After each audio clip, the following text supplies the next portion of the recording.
哎，大家伙早喽！6月3号星期一，新的一周。今天是我第3个训练日。今天来不及跑21公里了，今天早晨有个事儿。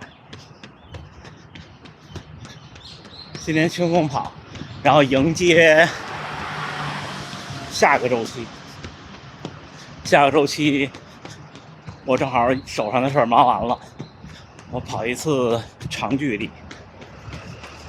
这个周期要连着练5天，因为第5天是周三，周三是合练的日子，还是要努力参加集体活动。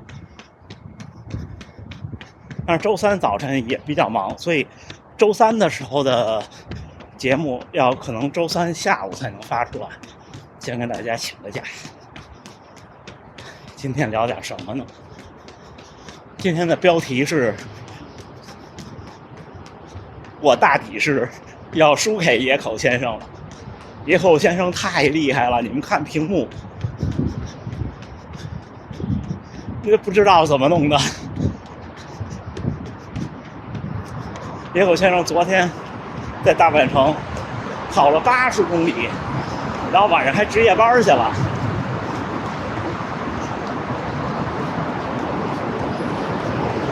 平均配速4分59，心率133。我不是说我不行，我可能也行，因为如果我不行的话，我就肯定是没戏了。因为我的100公里目标是5分配速平均完成。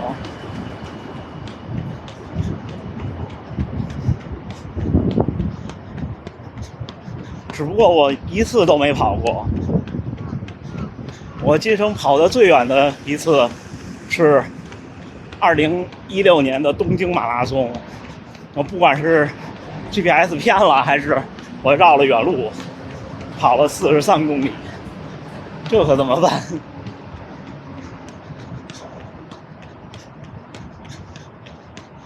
哎呦，说到东京马拉松，你看对面这个 KINKOS 这个打印店，那时候2016年的时候，这经济还很昂扬的时候，那东马完了以后来这儿，免费可以塑封你的号码牌和证书，打印的那个证书，他给你印出来。现在不知道还有没有。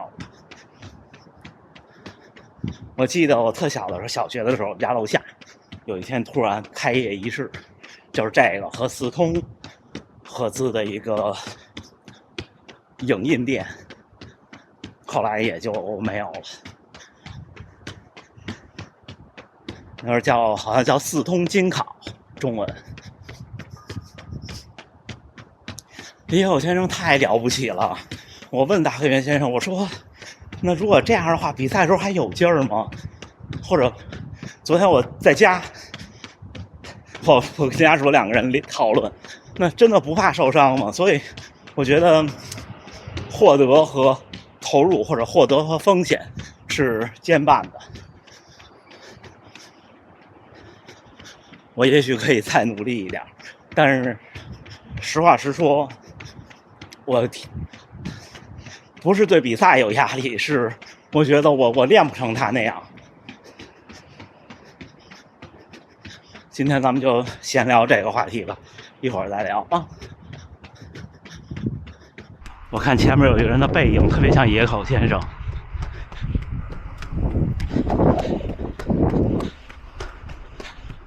就是野口先生，黄衣服，这太厉害了。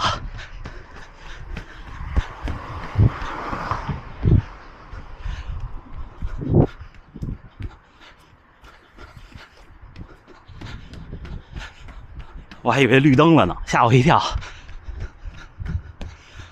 看今天遇到，跟野口先生打个招呼。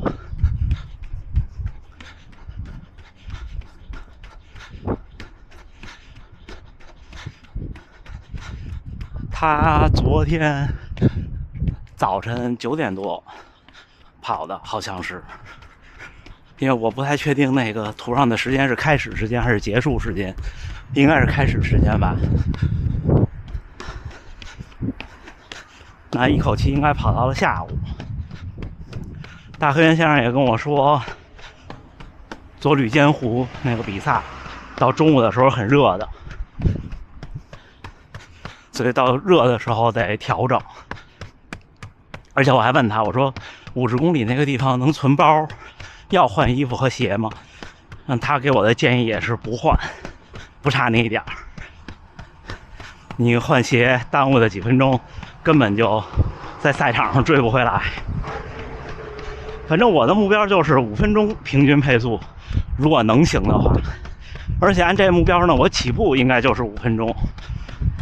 那也就是说，如果80甚至是60公里开始掉，就掉出5分了。但是大黑原先生说，开始掉的时候基本也热了，等掉20-30公里之后，最后10几公里能追回来一点，但愿吧。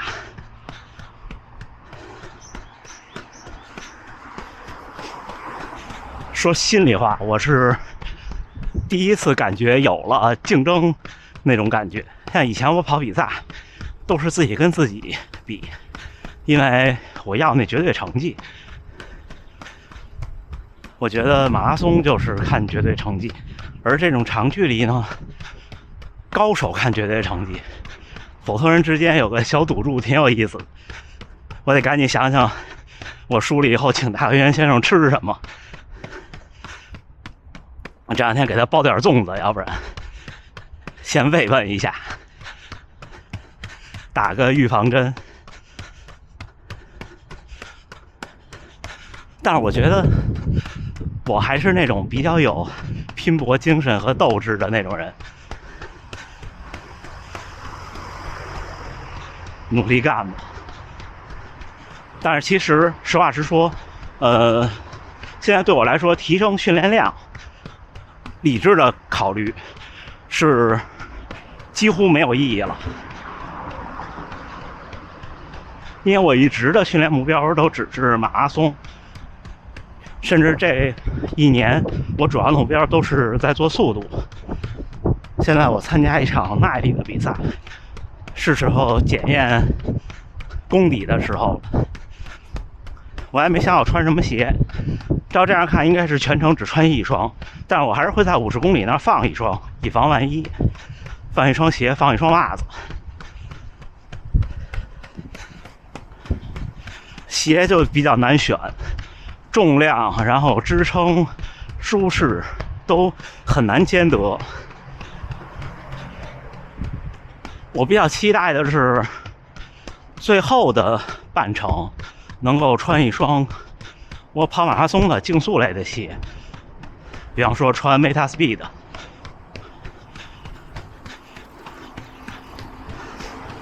但是一直穿它跑完，我不知道什么感觉。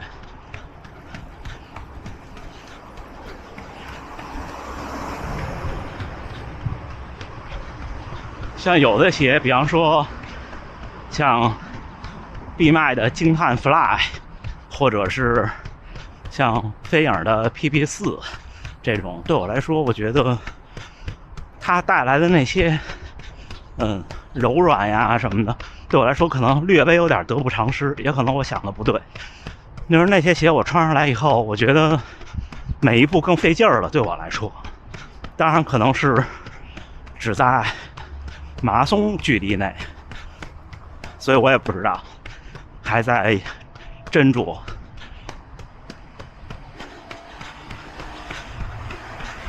我们跑团好像还有一位小伙伴要参加，但是我没记住人家具体叫什么，就对不上人。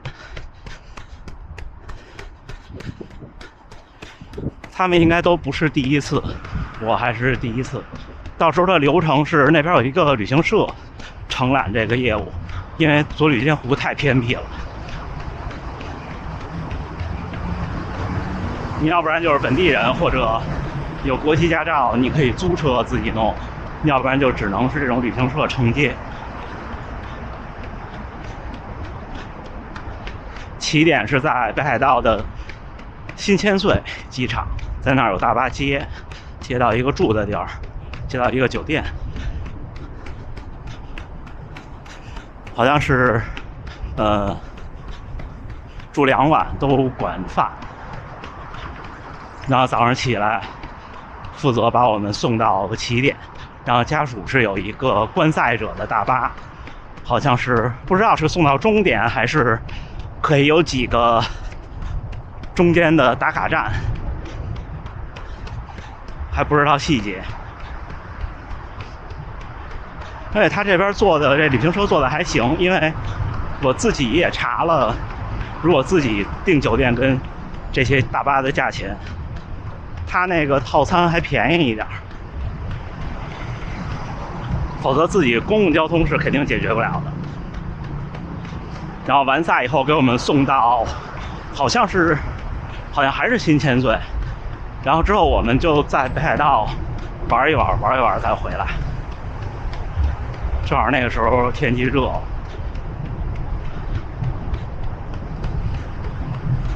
不过现在你知道还有一重压力是什么吗？就是野口先生这么努力，就真的眼看他瘦了好几圈，就如果我运气特好，万一他运气不好，就万一我赢了，看见了小伙伴们，哎呦来呀！万一我赢了，那就有点尴尬。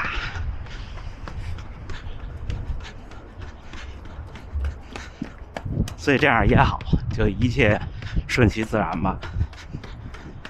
而且我弄100公里的初衷真的不是为了，你们还记得我当时说报这比赛，就是说我实在受不了马拉松那个竞技属性了，我想开心的玩一次，所以不如我还是开心的玩一次，反正1盒鳗鱼饭对大可元先生来说不算什么。昨天我弄错了，昨天他去参加的是一个10公里的比赛，不是马拉松。这边热起来了，这边到白天现在跑10公里挺煎熬的。大可元先生这个月就满60岁了，他也说会有一些小的遗憾，因为这边很多越野的或者长距离的比赛，60岁是年龄上限，就过了60岁就不能再报名了。但是马拉松不影响。不过就全日本排名那天跟他聊天，我突然反应过来，那好像竞争者永远是这些人，因为我长1岁，他们也长1岁。所以今年是92名，明天要是91名，就说明我进步了。因为到39岁、38岁之后，再有新加入的人，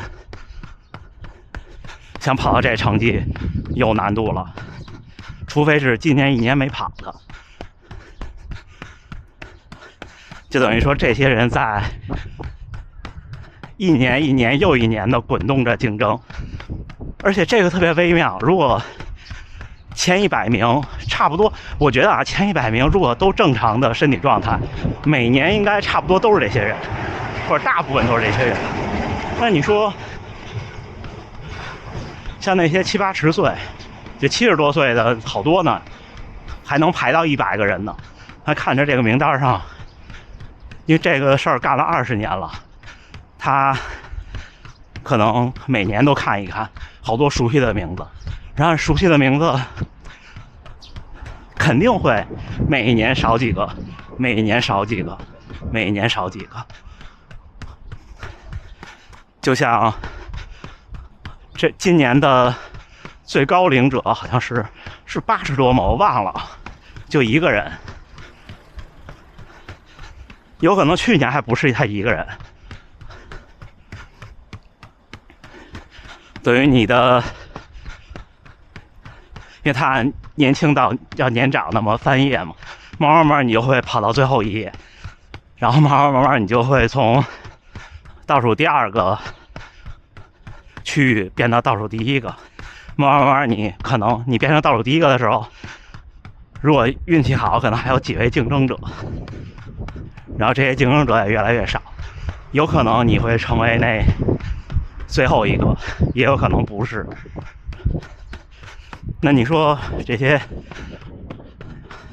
老大爷、老大娘们，比方说我今年78岁，我看到我已经是最后一个区域了，还有4、5个一起的人，都是很熟悉的名字。那是个什么心情呢？那比方说我已经觉得累了，但是我还是要1年至少参加一次比赛，完成一次比赛，让我名字明年还能出现。哎，好微妙啊！我觉得现在我和跑团的小伙伴们，包括像野口先生这种极热爱跑步、严肃的训练者，是有共鸣的。尤其是上周3我们跑完那5个1公里，跟本田先生和田中先生击掌，大家都明白互相能跑到这样就是很顶的，尤其是他俩，因为上周他俩最后没有以前那么快，我跟住了，他俩主动跟我祝贺，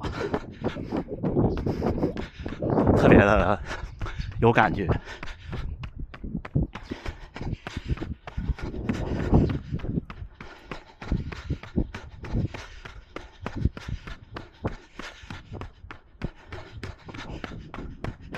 不知道一会儿能不能碰到野口先生，我觉得他今天不会跑太多了吧。关键是大河原先生跟我说他昨天晚上是夜班，这刚6点，我俩同岁，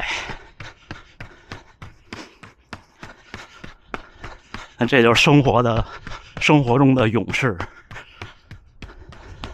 我觉得这样也好，因为不瞒大家讲，不客气的说，这些年我的努力给我自己造成了一些带引号的假象，让我觉得我自己挺努力的了。但是我认识他们以后，我觉得还有空间。我现在还没想好这空间怎么填满它，是靠训练，还是我再干点别的？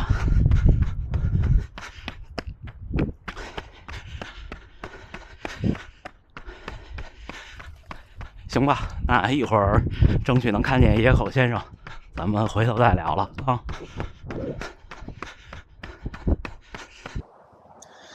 哎，小伙伴们先别关，我这还没有完全要收尾，我已经结束了训练，跑了16公里，平均配速5分13。一进大阪城就碰见了大河原先生他们，所以一起慢跑了2圈。6点41，6月3号，今天第3个训练日，明天是第4个训练日，还是回评论和弹幕。在跟大河原先生跑这2圈，聊了好多，我知道了好多特了不起的消息。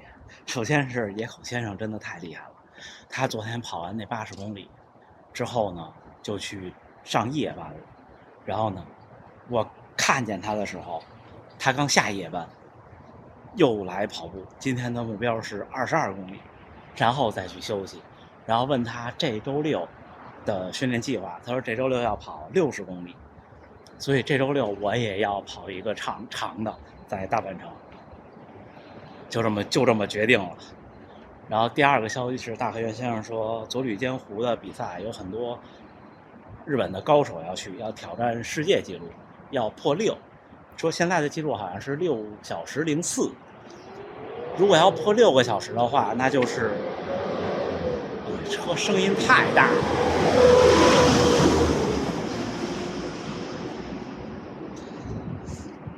要是要破6小时的100公里，那就是每一个10公里都在36分之内。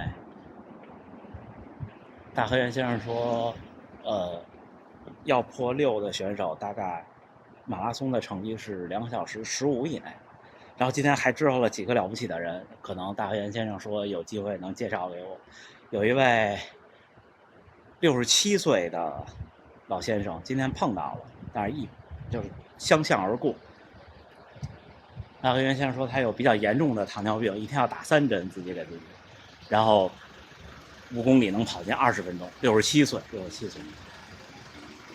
然后说他们周3晚训练的跑团的一位先生，50岁，是40多岁开始跑步的，今年的全日本排名第3名，马拉松2小时30，也是在鼓励我吧，跟我说，我就说我其实还有机会。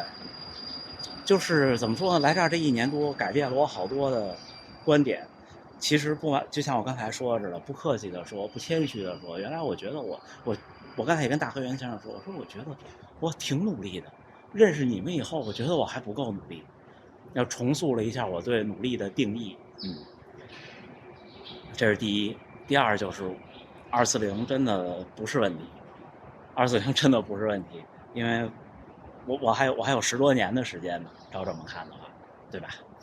然后正好6月30号那天，大河源先生也在北海道去跑马拉松比赛，那是他进入60岁以后的第1场比赛。他说他要拿年龄组的冠军，我说肯定没问题啊。他说对，是没问题。为什么呢？因为以前60岁以上年龄组的冠军比他的成绩慢10多分钟呢，那就肯定是冠军了。然后年龄组冠军还有奖品呢，他说。我说提前恭喜了。哎呀，了不起啊，真的了不起啊！所以今天出来之前，我其实心里就昨天我一直是处在一个，也不能说反思，说反思可能有点重，差不多就这意思的心态下这段时间，因为我看到大家的训练，大家的跑量，大河源先生上个月600多公里，但是他是因为那个大家还记得5·1的时候他那一大堆的比赛，所以累计的也多。但是你说60岁的人了，一个月600多公里，而且还要工作，还要出差还要有时差。我这几天一直是有点这种情绪，但是今天聊完以后，我觉得啊，第一我还有机会，第二，我还有空间，对吧？是不是？大院先生跟我开玩笑呢，说：“哎呀，我的鳗鱼饭呀！”我说：“没关系，我说回头我请你吃饭。”大院先生哈哈的笑。行，那就这么着吧。今天跟大家聊聊这个，我也是，我觉得多四处看看不同地方、不同的人对不同的事儿的做法和看法。有时候呢，可能这一部分人就这一件事儿做得好，这一部分人对这一件事儿做得好，互相了解就能更多的进步。永远怀着一颗觉得自己还不太行的心吧，努力努力。今天是6月3号，还有27天，加油干加油干！最后还是祝大家能努力生活，健康平安。咱们明儿见。